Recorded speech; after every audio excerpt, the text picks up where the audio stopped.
வெள்ளிக்கிழமை போயிருக்கிற வெள்ளிக்கிழமை நம்ம ஜும்மாவுக்கு போகும்போது ஸ்ரீலங்கா டைமுக்கும் போயிருக்கிற வித்தியாசம் ஸ்ரீலங்காவோட ஜும்மா முடிஞ்சிருக்கு. ஜும்மாவுக்கு நம்ம போகணும்.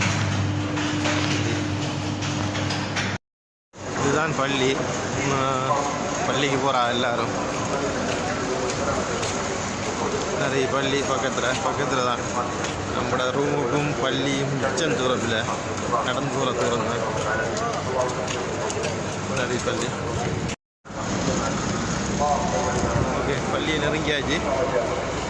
முசாலா கண்டிப்பாக வரும். ஏன்னா ஆக்கள் கூட உள்ளுக்கு ஃபுல்லாக நிரம்பிருக்கும்.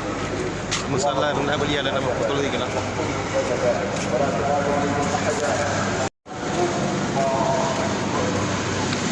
ஜும்மா முடிஞ்சிட்டு இந்த பள்ளியில் வந்துக்கிட்டு அக்கமடேஷன்கள் பக்கத்தில் இருக்கிறாங்க. வேலை செய்கிற ஆசிரியர்கள் வேலை செய்கிறார்கள் தான் கூட இருக்குது.